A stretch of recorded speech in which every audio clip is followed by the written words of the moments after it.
Now let's talk in more detail about buffer pools. Buffer pools are probably one of the main memory areas a DB2 user will control, and one that has a lot of importance in terms of performance. A buffer pool, as mentioned earlier, is memory cache for your database, so table and index data will be cached, which would reduce accessing your disks. This will improve performance considerably. There must be at least one buffer pool per database, where IBM default BP is the default buffer pool created. You can assign a page size to your buffer pool, which could be 4K, 8K, 16K, or 32K.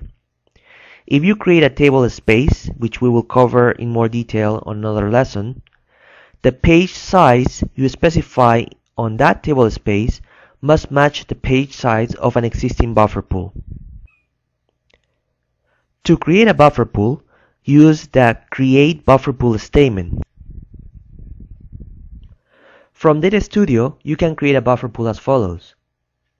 Once you are connected to the database, go to the buffer pools folder. You can drill down to see which buffer pools you have. Now, while you have the buffer pools folder highlighted, right-click, click on Create Buffer Pool, and then just complete the information that is provided. So let's call this buffer pool BP1. Label, I'll just leave it as blank. Immediate means I will create a buffer pool and then it will immediately take effect. The other option is to defer it, which means the the buffer pool will not be created immediately, but the next time you connect to the database for the first time. This is the size of the buffer pool, which means it's 1000 pages, and the size of the page is 4K or 4096 bytes. And then you have the other options, which is 8K, 16K, and 32K. Then you have the option to use block-based buffer pools, and what this means is basically in your buffer pool you can normally store, or the pages will go wherever there is a space, but if you allocate an area in the buffer pool as a block, then that block is sort of reserved, so that pages that go in there would be stored in order, is not just randomly in the buffer pool, and therefore they would improve performance for some applications where sequential prefetching is performed. So block size would determine the size for each block within this block area in the buffer pool, and block pages is going to determine the number of pages in this block-based area.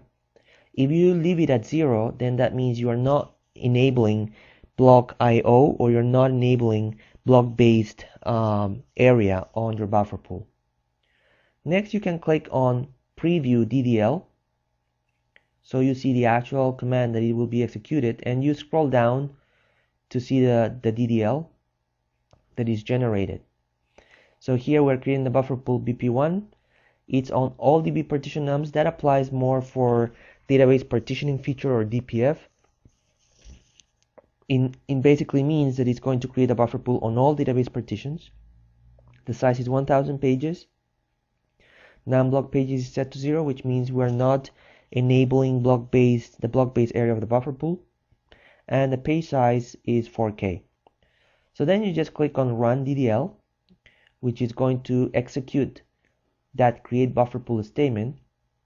And then at the bottom you see that the create buffer pool command completed successfully. If we now take a look at the tree on the left side, we can see that we have a new buffer pool, which is buffer pool BP1. Finally, I would like to talk briefly about the self-tuning memory manager. This is a tool that is automatically on in DB2 for new databases, and it helps to dynamically manage DB2 memory. This means that depending on your workload, those DB2 memory areas I explained earlier can shrink or grow, so it benefits your workload. This is determined by the self-tuning memory manager automatically. So for example, if you are doing sorts and you need more of the sort heap area, then the self-tuning memory manager will grow this memory area and maybe shrink another area. This concludes this presentation. Thank you for watching. To learn more, visit db2university.com.